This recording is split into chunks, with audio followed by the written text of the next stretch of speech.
Friends, welcome back to my channel. Friends, ನೀವು ನೋಡ್ತಾ ಇದ್ದೀರಾ business women lifestyle in Kannada vlogs. Friends, ನೋಡ್ತಾ ಇರ್ಬೋದು ಅಂಗಡಿ ಕೂಡ ಓಪನ್ ಆಗಿದೆ. ಇವಾಗ ಆಗಿದೆ ಟೈಮ್ 7 o'clock. ಇವಾಗಿಂದ ವ್ಲಾಗ್ನ ಸ್ಟಾರ್ಟ್ ಮಾಡಿದ್ದೀನಿ.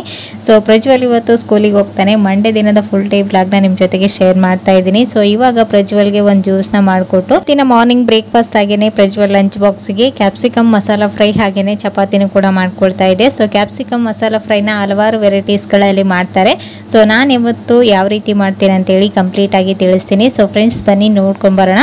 ಸೊ ಇಲ್ಲಿ ನೋಡ್ತಾ ಇರ್ಬೋದು ಒಂದು ಮಿಕ್ಸಿ ಜಾರ್ಗೆ ಇವಾಗ ನಾನಿಲ್ಲಿ ಈ ರೀತಿ ಕಟ್ ಮಾಡ್ಕೊಂಡಿರುವಂತಹ ಹಸಿ ಕೊಬ್ಬರಿನ ಹಾಕ್ತಾ ಇದ್ದೀನಿ. ನೀವು ಹಸಿ ಕೊಬ್ಬರಿ ಬದಲಾಗಿ ಒಣ ಕೊಬ್ಬರಿ ಇದ್ರೂ ಹಾಕೊಳ್ಬೋದು. ಸೊ ಇಲ್ಲಿ ಒಂದು ಈರುಳ್ಳಿ, ಒಂದು ಟೊಮೆಟೊನ ಈ ರೀತಿ ದೊಡ್ಡ ದೊಡ್ಡದಾಗಿನೇ ಕಟ್ ಮಾಡಿ ಸೇರಿಸ್ಕೊಂಡಿದ್ದೀನಿ. ನಂತರ ಇದಕ್ಕೆ ಇದರ ಟೇಸ್ಟ್ ಇನ್ನೂ ಚೆನ್ನಾಗಿರೋದಕ್ಕೋಸ್ಕರ ಒಂದು 4 ಗೋಡಂಬಿನ ಹಾಕ್ತಾ ಇದ್ದೀನಿ. ಇದು ಆಪ್ಷನಲ್, ನೀವು ಇದ್ದರೆ ಹಾಕೊಳ್ಳಿ, ಇಲ್ಲಾಂದರೆ ಸ್ಕಿಪ್ ಕೂಡ ಮಾಡ್ಬೋದು. ಸೊ ಇವಾಗ ಒಂದು ಸ್ವಲ್ಪ ಚಕ್ಕೆ ಮಸಾಲಾನು ಕೂಡ ಹಾಕ್ತಾ ಇದ್ದೀನಿ. ಇದನ್ನು ಈ ರೀತಿ ಗ್ರೇವಿಯಲ್ಲಿ ಹಾಕೋದ್ರಿಂದ ಇದರ ಟೇಸ್ಟ್ ಇನ್ನೂ ಚೆನ್ನಾಗಿರುತ್ತೆ.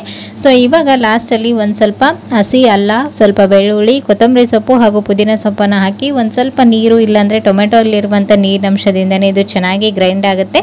ಸೊ ನೀವು ಬೇಕಂದರೆ ಎಕ್ಸ್ಟ್ರಾ ನೀರನ್ನು ಸೇರಿಸ್ಕೊಳ್ಬೋದು. ಸೊ ಇವಾಗ ಮಸಾಲ ಕೂಡ ರೆಡಿ ಆಗ್ತಾ ಇದೆ. ಈ ಕಡೆ ನಾವು ಕ್ಯಾಪ್ಸಿಕಮ್ನ ಕಟ್ ಮಾಡಿ ತಗೊಳ್ತಾ ಇದ್ದೀನಿ. ಕ್ಯಾಪ್ಸಿಕಮ್ನ ನಾವು ನಾರ್ಮಲ್ ಆಗಿ ಕಟ್ ಮಾಡೋದಕ್ಕಿಂತ ಇಲ್ಲಿ ತೋರಿಸ್ತಾ ಇದೆ ನೋಡಿ ವಿಡಿಯೋದಲ್ಲಿ, ಈ ರೀತಿ ಕಟ್ ಮಾಡ್ಕೊಳ್ಳೋದ್ರೆ ಬೀಜ ಬೇಗನೆ ಸಪರೇಟ್ ಆಗುತ್ತೆ. ಸೊ ನೋಡ್ತಾ ಇರ್ಬೋದು ವಿಡಿಯೋದಲ್ಲಿ ಈ ರೀತಿಯಾಗಿ ಎಲ್ಲಾನು ಕಟ್ ಮಾಡ್ಕೊಂಡು ತಗೊಂಡಿದ್ದೀನಿ. ನೀವು ಇನ್ನು ಚಿಕ್ಕ ಚಿಕ್ಕ ಪೀಸ್ಗಳಾದರೂ ಮಾಡ್ಕೊಳ್ಬೋದು. ಸೊ ಇವಾಗ ಒಂದು ಪ್ಯಾನ್ಗೆ 1-2 ಟೇಬಲ್ ಸ್ಪೂನ್ ಅಷ್ಟು ಎಣ್ಣೆನ ಹಾಕಿ ಮೊದಲು ಈ ಕ್ಯಾಪ್ಸಿಕಮ್ನ ನೀಟಾಗಿ ಫ್ರೈ ಮಾಡ್ಕೊಳ್ಬೇಕು. ಈ ಒಂದು ಕ್ಯಾಪ್ಸಿಕಮ್ನ ಫ್ರೈ ಮಾಡ್ಕೊಳ್ಳೋದ್ರಿಂದನೇ ಈ ಒಂದು ಗ್ರೇವಿಗೆ ಒಂದೊಳ್ಳೆ ಟೇಸ್ಟ್ ಇರುತ್ತೆ. ಸೊ ಇದರಲ್ಲಿರ್ತಕ್ಕಂಥ ಹಸಿ ವಾಸನೆ ಎಲ್ಲನೂ ಹೋಗೋವರೆಗೂ ಇದನ್ನ ಕುಕ್ ಆಗಲು ಬಿಡೋಣ. ಈ ಕಡೆ ನೋಡ್ತಾ ಇರ್ಬೋದು ಇವಾಗ ಈ ಒಂದು ಕ್ಯಾಪ್ಸಿಕಮ್ ಗ್ರೇವಿ ಮಾಡೋದಕ್ಕೆ ಮಸಾಲಾ ಪೇಸ್ಟ್ ಕೂಡ ರೆಡಿ ಆಗಿದೆ. ಇವಾಗ ಈ ಕಡೆ ನೋಡ್ತಾ ಇರ್ಬೋದು ಕ್ಯಾಪ್ಸಿಕಮ್ನ ನಾವು ಫ್ರೈ ಮಾಡೋದಕ್ಕೆ ಇಟ್ಟಿದ್ವಲ್ವಾ, ಅದು ಕೂಡ ಅಷ್ಟೇನೆ ನೀಟಾಗಿ ಈ ರೀತಿ ಹೊಂಬಣ್ಣ ಬಂದು ಒಂದೊಳ್ಳೆ ಘಮ ಬರ್ತಾ ಇರುತ್ತೆ. ಸೊ ಆವಾಗ ಇದನ್ನ ಒಂದು ಪ್ಲೇಟ್ಗೆ ಸಪರೇಟ್ ಮಾಡ್ಕೊಳ್ಳೋಣ.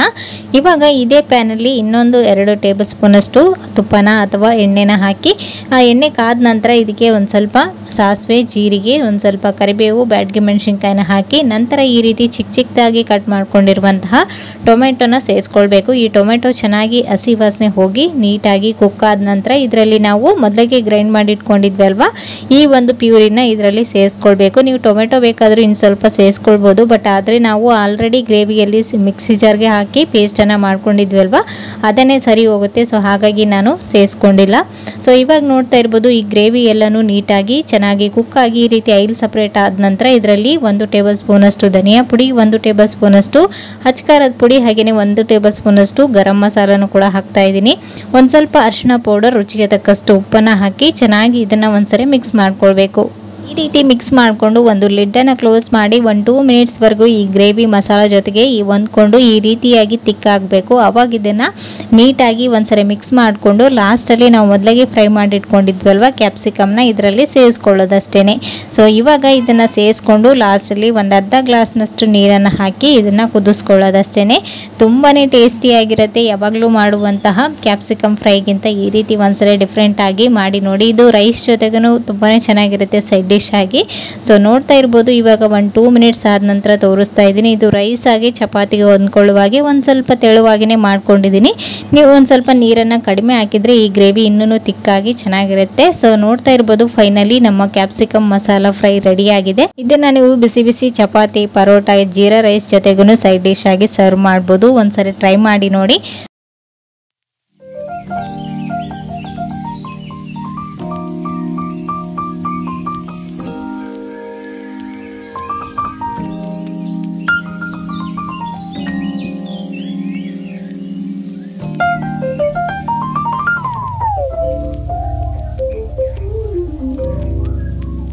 ಸೊ ಇಲ್ಲಿ ನೋಡ್ತಾ ಇದ್ರಲ್ವಾ ವಿಸ್ಮಯ ಫುಡ್ ಅವರ 40+ ಮಲ್ಟಿಗ್ರೇನ್ ಮಾಲ್ಟ್ ಇದು. ಈ ಒಂದು ಪೌಡರ್ ತುಂಬಾ ಚೆನ್ನಾಗಿದೆ. ಇದನ್ನು ನೀವು ವೆಯ್ಟ್ ಲಾಸ್ ಮಾಡೋದಕ್ಕಾಗ್ಬೋದು ಅಥವಾ ಮಕ್ಕಳಿಗೆ ಇವಾಗನೇ ಸ್ಕೂಲಿಗೆ ಹೋಗ್ತಾ ಇರ್ತಾರೆ, ಸರಿಯಾಗಿ ಊಟ ಮಾಡ್ತಾ ಇರಲ್ಲ. ಸೊ ಹೆಲ್ತ್ ಪ್ರಾಬ್ಲಮ್ಸ್ ಯಾರಿಗೆಲ್ಲ ಇರುತ್ತಲ್ವ, ಹಿರಿಯರಿಗೆ ಶುಗರು, BP, ಡೈಜೆಷನ್ ಪ್ರಾಬ್ಲಮ್ ಅವರಿಗೆಲ್ಲನೂ ಈ ಒಂದು ಮಾಲ್ಟ್ ಪೌಡರ್ ತುಂಬಾ ಯೂಸ್ ಆಗುತ್ತೆ. ಇದನ್ನು ಹೇಗೆ ಮಾಡ್ಕೊಳ್ಳೋದು, ಏನೆಲ್ಲ ಬೆನಿಫಿಟ್ಸ್ ಇದೆ ಅಂತ ನಾಳಿನ ವಿಡಿಯೋದಲ್ಲಿ ನಾನು ಕಂಪ್ಲೀಟಾಗಿ ತಿಳಿಸ್ತೀನಿ. ಸೊ ಇವಾಗ ನೋಡ್ತಾ ಇರ್ಬೋದು ಈವ್ನಿಂಗ್ ಟೈಮ್ ಪ್ರಜ್ವಲ್ ಸ್ಕೂಲಿಂದ ಬಂದ ತಕ್ಷಣ ಸ್ನ್ಯಾಕ್ಸ್ ಮಾಡಿಕೊಡು ಅಂತ ಕೇಳ್ತಾ ಇದ್ದ. ಸೊ ಹಾಗಾಗಿ ಇಡ್ಲಿ ಹಿಟ್ಟಿನಿಂದ ಮಾಡುವಂಥ ಯಾವುದೇ ಹಿಟ್ಟು ಬಳಸದೆ ಮಾಡುವಂತಹ ಒಂದು ಸ್ನ್ಯಾಕ್ಸ್ ರೆಸಿಪಿನ ಮಾಡ್ತಾ ಇದ್ದೀನಿ. ಸೊ ಹಾಗೆಯೇ ನಿಮ್ಮ ಜೊತೆಗೂ ಕೂಡ ಶೇರ್ ಮಾಡೋಣ ಅಂತ ಅಂದ್ಕೊಂಡಿದ್ದೀನಿ. ಸೊ ಫ್ರೆಂಡ್ಸ್, ಬನ್ನಿ ಇವಾಗ ಆ ಒಂದು ಸ್ನ್ಯಾಕ್ಸ್ ರೆಸಿಪಿನ ಯಾವ ರೀತಿ ಮಾಡೋದಂತೇಳಿ ನೋಡ್ಕೊಂಬರೋಣ. ಹಾಗಾಗಿ ನಾನು ಒಂದು ಮಿಕ್ಸಿಂಗ್ ಬೌಲ್ನ ತೊಗೊಂಡಿದ್ದೀನಿ. ಇದಕ್ಕೆ ನಾನು ಉಳಿದಿರ್ತಕ್ಕಂಥ ಇಡ್ಲಿ ಹಿಟ್ಟನ್ನು ಹಾಕ್ಕೊಳ್ತಾ ಇದ್ದೀನಿ. ನಾನಿಲ್ಲಿ 3 ಕಪ್ನಷ್ಟು, ಇಲ್ಲಿ ಕಪ್ಪನ್ನು ತೋರಿಸ್ತಾ ಇದ್ದೀನಲ್ವ, ಆ 3 ಕಪ್ನಷ್ಟು ಇಡ್ಲಿ ಹಿಟ್ಟನ್ನು ತೊಗೊಳ್ತಾ ಇದ್ದೀನಿ. ಉಳಿ ಬಂದಿರುವಂಥ ಇಡ್ಲಿ ಹಿಟ್ಟನ್ನು ತೊಗೊಂಡ್ರೆ ಈ ಒಂದು ಸ್ನ್ಯಾಕ್ಸ್ ಇನ್ನೂ ಟೇಸ್ಟಿಯಾಗಿರುತ್ತೆ. ಸೊ ಮಾರ್ನಿಂಗ್ ಉಳಿದಿರ್ತಕ್ಕಂಥ ಇಡ್ಲಿ ಹಿಟ್ಟಿನಿಂದ ನೀವು ಈ ರೀತಿ ಈವ್ನಿಂಗ್ ಟೈಮ್ ಸ್ನ್ಯಾಕ್ಸನ್ನು ರೆಡಿ ಮಾಡ್ಕೊಳ್ಬೋದು. ಸೊ ನೋಡ್ತಾ ಇದ್ದೀರಾ, ಇವಾಗ ಒಂದು ಮಿಕ್ಸಿಂಗ್ ಬೌಲ್ಗೆ ಸೇರಿಸ್ಕೊಂಡಿದ್ದೀನಿ. ಅದಕ್ಕೆ ನಾನಿಲ್ಲಿ 3 ಕಪ್ನಷ್ಟು ಇಡ್ಲಿ ಹಿಟ್ಟನ್ನು ತೊಗೊಂಡ್ರೆ 1 ಕಪ್ನಷ್ಟು ಮೈದಾ ಹಿಟ್ಟನ್ನು ಸೇರಿಸ್ಕೊಳ್ಬೇಕಾಗತ್ತೆ. ನಂತರ ಇದಕ್ಕೆ ನಾನಿಲ್ಲಿ ಸಣ್ಣದಾಗಿ ಹೆಚ್ಚಿಟ್ಕೊಂಡಿರುವಂಥ ಒಂದು ಈರುಳ್ಳಿ ಹಾಗೂ ಒಂದು ಸ್ವಲ್ಪ ಹಸಿಮೆಣಸಿನ್ಕಾಯಿ ಮತ್ತು ಒಂದು ಸ್ವಲ್ಪ ಕರಿಬೇವು ಸೊಪ್ಪು ಹಾಗೆ ಕೊತ್ತಂಬರಿ ಸೊಪ್ಪನ್ನು ಕೂಡ ಸೇರಿಸ್ಕೊಂಡಿದ್ದೀನಿ.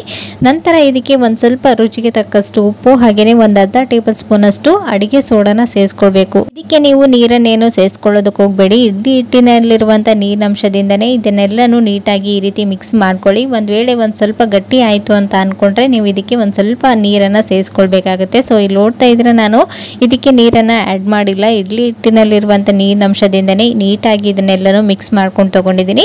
ಇವಾಗ ಇದಕ್ಕೆ ಒಂದು ಸ್ವಲ್ಪ ಚಿಲ್ಲಿ ಪೌಡರ್, ಒಂದು ಅರ್ಧ ಟೇಬಲ್ ಸ್ಪೂನ್ ಅಷ್ಟು ಗರಂ ಮಸಾಲ, ಒಂದು ಅರ್ಧ ಟೇಬಲ್ ಸ್ಪೂನ್ ಅಷ್ಟು ಅರಿಶಿನ ಕೂಡ ಹಾಕಿ ಈ ಮಸಾಲ ಎಲ್ಲನೂ ನೀಟಾಗಿ ಹೊಂದ್ಕೊಳ್ಳುವಾಗಿ ಈ ರೀತಿ ಮಿಕ್ಸ್ ಮಾಡ್ಕೊಂಡು ತೊಗೊಂಡಿದ್ದೀನಿ. ಇದನ್ನು ನೀವು ಜಾಸ್ತಿ ಹೊತ್ತು ಬಿಡಬೇಕಂತ ಏನಿಲ್ಲ. ಇಡ್ಲಿ ಹಿಟ್ಟು ಮೊದಲಿಗೆ ನೆಂದಿರೋದ್ರಿಂದ ನೀವು ಇದನ್ನು ಇನ್ಸ್ಟೆಂಟ್ ಆಗಿ ಮಾಡ್ಕೊಳ್ಬೋದು. ಸೊ ಇವಾಗ ನೋಡ್ತಾ ಇದ್ರೆ ಬೋಂಡಾ ಶೇಪ್ಗೆ ಬಿಡೋ ಹಾಗೆ ಈ ಒಂದು ಹಿಟ್ಟು ರೆಡಿ ಮಾಡ್ಕೊಂಡಿದ್ದೀನಿ. ಸೊ ನಾವು ಇವತ್ತು ಉಳಿದಿರ್ತಕ್ಕಂಥ ಇಡ್ಲಿ ಹಿಟ್ಟಿನಿಂದ ಮಾಡುವಂಥ ಸ್ಟ್ರೀಟ್ ಸ್ಟೈಲ್ ಬೋಂಡಾ ರೆಸಿಪಿನ ತೋರಿಸ್ತಾ ಇರೋದು. ಸೊ ನೋಡ್ತಾ ಇರ್ಬೋದು, ಔಟ್ಸೈಡ್ ಎಲ್ಲ ನೀವು ತಿಂದು ಹೆಲ್ತನ್ನು ಹಾಳು ಮಾಡ್ಕೊಳ್ಳೋ ಬದಲು ಈ ರೀತಿ ನೀವು ಮನೆಯಲ್ಲಿ ಇನ್ಸ್ಟೆಂಟ್ ಆಗಿ ಮಾಡ್ಕೊಳ್ಬೋದು. ಸೊ ನೋಡ್ತಾ ಇದ್ರೆ ಇವಾಗ ಕಾದಿರುವಂಥ ಎಣ್ಣೆಯಲ್ಲಿ ಸ್ಟವ್ನ ಲೋ ಟು ಹೈ ಫ್ಲೇಮಲ್ಲಿ ಅಡ್ಜಸ್ಟ್ ಮಾಡಿಕೊಂಡು ಕೈಗೆ ಒಂದು ಸ್ವಲ್ಪ ನೀರನ್ನು ಹಚ್ಕೊಂಡು ಈ ರೀತಿ ಬೋಂಡಾ ಶೇಪ್ಗೆ ಎಣ್ಣೆಯಲ್ಲಿ ಹಾಕ್ಕೊಳ್ಳೋದಷ್ಟೇ.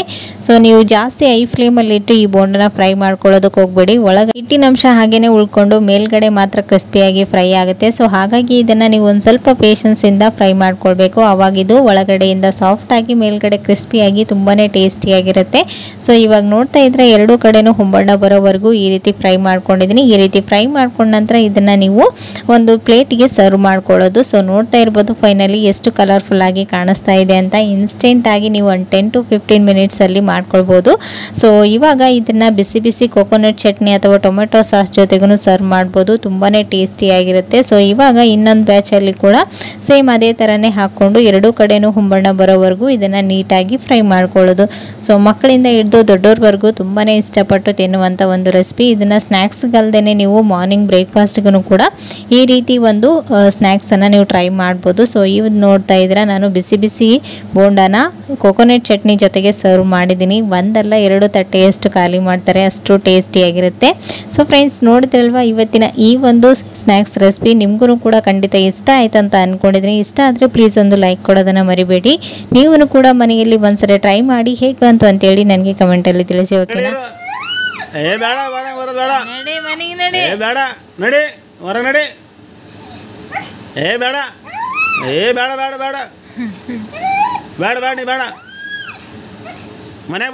ಫ್ರೆಂಡ್ಸ್, ನೋಡಿದ್ರಲ್ವಾ ಇದಾಗಿತ್ತು ಇವತ್ತಿನ ದಿನದ ಫುಲ್ ಡೇ ವ್ಲಾಗ್. ಇವತ್ತಿನ ವ್ಲಾಗ್ನ ನಿಮಗೆ ಇಷ್ಟ ಆಯ್ತು ಅಂತ ಅಂದ್ಕೊಂಡಿದ್ದೀನಿ. ಇಷ್ಟ ಆದರೆ ಪ್ಲೀಸ್ ಒಂದು ಲೈಕ್ ಕೊಡೋದನ್ನು ಮರಿಬೇಡಿ. ಮತ್ತು ನಾಳೆ ಹೊಸ ವ್ಲಾಗ್ನೊಂದಿಗೆ ಮತ್ತೆ ನಿಮ್ಮನ್ನ ಮೀಟ್ ಮಾಡ್ತೀನಿ ಫ್ರೆಂಡ್ಸ್. ಅಲ್ಲಿವರೆಗೂ ಟೇಕ್ ಕೇರ್, ಬಾಯ್.